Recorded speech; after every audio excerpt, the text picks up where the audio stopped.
मुख्यमंत्री देवेंद्र फडणवीस आणि उपमुख्यमंत्री एकनाथ शिंदे यांच्यात बैठक होती। मंत्रिमंडळ बैठकीच्या आधी ही बैठक झाली। फडणवीस यांच्या दालनामध्ये अँटी चेंबरमध्ये दोन्ही नेत्यांमध्ये 10 मिनिटं स्वतंत्र चर्चा झाली। काही अधिकाऱ्यांच्या बदल्या आणि इतर विषयांवर ही चर्चा झाल्याची माहिती। मुंबई महापालिका आयुक्त निवड आणि इतर मुद्दे यावरून शिंदे नाराज असल्याची चर्चा असतानाच फडणवीस आणि शिंदे या दोघांमध्ये 10 मिनिटं ही चर्चा झाली। कालच मुंबई महापालिकेच्या आयुक्तपदी मुख्यमंत्री देवेंद्र फडणवीस यांच्या विश्वासातल्या अश्विनी भिडे यांची नियुक्ती झाली आणि यानंतर उपमुख्यमंत्री एकनाथ शिंदे नाराज असल्याच्या चर्चा सुरू होत्या आणि आज मंत्रिमंडळ बैठकीपूर्वी शिंदे आणि फडणवीस या दोघांमध्ये अँटी चेंबरमध्ये 10 मिनिटं चर्चा झाली। अधिकाऱ्यांच्या बदल्या आणि इतर महत्त्वाच्या मुद्द्यांवर ही चर्चा झाली। अपडेट्स घेऊयात आमच्या प्रतिनिधी वैदेही काणेकर यांच्याकडून। वैदेही, नेमके कुठले मुद्दे चर्चेत होते? नक्कीच आपण बघतोय की आज खरं तर कॅबिनेट बैठकीच्या अगोदर मुख्यमंत्री आणि उपमुख्यमंत्री यांच्यामध्ये एक महत्त्वाची बैठक झाली असल्याची माहिती मिळत आहे आणि या बैठकीमध्ये एकूणच अधिकाऱ्यांच्या बदल्यांसंदर्भात काही महत्त्वाच्या चर्चा देखील झाली असल्याची माहिती सध्या मिळत आहे। मुंबई महानगरपालिका आयुक्त आणि इतर मुद्दे यांच्यावरून काही नाराजी नाट्य दरम्यानच्या काळात मुख्यमंत्री आणि उपमुख्यमंत्री यांच्यामध्ये असल्याची माहिती मिळत होती आणि त्या संदर्भात चर्चा जी आहे ती आजच्या या बैठकीमध्ये मुद्द्यावर या दोघांमध्ये ही चर्चा झाली। धन्यवाद वैदेही संपूर्ण माहितीसाठी। सातारा जिल्हा रुग्णालयाचे शल्यचिकित्सक डॉक्टर युवराज करपे निलंबित झालेत। मृतदेहाची अदलाबदली प्रकरण त्यांना भोवलंय। एका महिन्यात 2 वेळा मृतदेहांची अदलाबदल झाली होती।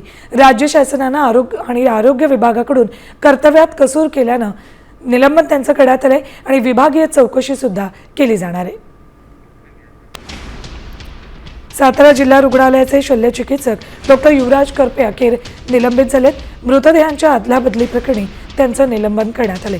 नुकतंच मृतदेह अदलाबदली झाल्यानंतर चितेवर ठेवलेला मृतदेह बाजूला काढून तो पुन्हा एकदा रुग्णालयात आणण्यात आला होता। या प्रकरणामध्ये त्यांचं निलंबन करण्यात आले। महिनाभरात मृतदेहांच्या अदलाबदलीचं हे दुसरं प्रकरण आहे। अपडेट्स घेऊयात आमचे प्रतिनिधी ओंकार कदम यांच्याकडून। ओंकार, साम टीव्हीने ही बातमी दाखवली आणि त्यानंतर ही कारवाई झाली।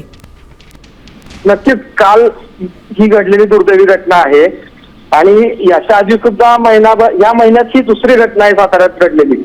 जे जिल्हा शल्यचिकित्सक आहेत ज्यांच्या अखेरचे जिल्हा रुग्णालय येतं त्या रुग्णालयातून मृतदेहांची 2 वेळा तब्बल बदलाबदली झाली।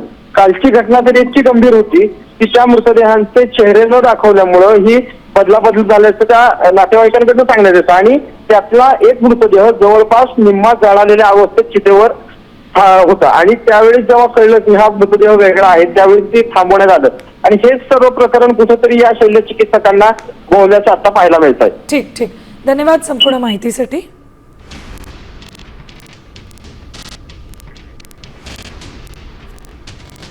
गॅसच्या रांगेत उभ्या असलेल्या तरुणाला भोवळ आली। गॅससाठी उन्हात उभा राहिल्यानंतर या तरुणाला भोवळ आली। सोलापूरमधल्या कुमठा नाका परिसरात गॅस एजन्सी समोरची ही घटना आहे। अहमद रफिक शेख असं या तरुणाचं नाव आहे। अपडेट्स घेऊयात आमचे प्रतिनिधी विश्वभूषण लेमय यांच्याकडून। विश्वभूषण, या तरुणाबाबतच्या अपडेट्स काय आहेत आणि या एजन्सी पुढे किती लांब रांग होती? सोलापूर प्रशासनाकडून असं सांगण्यात आलेलं आहे की तुम्ही नोंदणी करा आणि तुम्हाला घरपोच गॅस हा मिळाला जाईल। मात्र या संपूर्ण प्रशासनानं राबवलेल्या योजनांचा फज्जा उडाल्याचं एकूण चित्र आपल्याला पाहायला मिळतंय। खरं तर सोलापूरमध्ये एकीकडे 40च्या पलीकडे तापमान जात आहे आणि केवायसी करण्यासाठी महिला असतील, पुरुष असतील, वयोवृद्ध असतील, लहान लहान मुलं ही मोठमोठे रांगा करून या ठिकाणी थांबतात। आणि काहीच वेळापूर्वी सोलापुरातील कुमठा नाका परिसरामधील प्रेषक हे जे गॅस एजन्सी आहे त्या ठिकाणी एका तरुणाला भोवळ आली। त्याला तत्काळ सोलापुरातील शासकीय रुग्णालयामध्ये हलवण्यात आलेला आहे। मात्र या सगळ्या परिस्थितीमध्ये प्रशासनाचा भोंगळ कारभार जो आहे तो आता उघड झालेला आहे। त्यामुळं इकडचे ग्राहक आणि नागरिक जे आहेत अतिशय संतप्त प्रतिक्रिया व्यक्त करत असताना एकूण चित्र आपल्याला पाहायला मिळत आहे। ठीक, धन्यवाद संपूर्ण माहितीसाठी विश्वभूषण।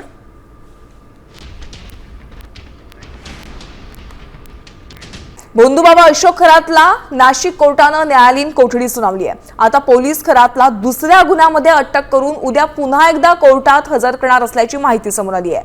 तर खरातचा पोलीस दुसऱ्या गुन्ह्यामध्ये ताबा घेणार आहेत. नाशिक कोर्टाकडून पोलिसांचा अर्ज मंजूर करण्यात आलेला आहे. एक मोठी अपडेट आपण या प्रकरणातली पाहतोय.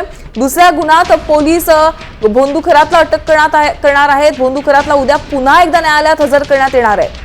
आपण पाहतोय खरातचा पोलीस दुसऱ्या गुन्ह्यामध्ये ताबा घेणार आहेत. नाशिक कोर्टाकडून पोलिसांचा हा अर्ज मंजूर करण्यात आलेला आहे. त्यामुळे उद्या पुन्हा एकदा खरातला न्यायालयात हजर केलं जाणार आहे. एमसीआर झालेला आहे. याच्यामध्ये एमसीआर झाले. कुठल्या गुन्ह्यामध्ये वर्ग केले सर? 75 मध्ये 75/26 सरकारवाडा. ठीक आहे, थँक्यू. ताब्यात राहील का न्यायालयात? एमसीआर मध्ये आहे तो, जेलमध्ये जाईल. नंतर आम्ही बघू, आम्ही सांगू तुम्हाला, कळू. तुम्ही काय मागणी केली होती न्यायालयामध्ये? एमसीआर ची मागणी केली. एमसीआर झालेला आहे.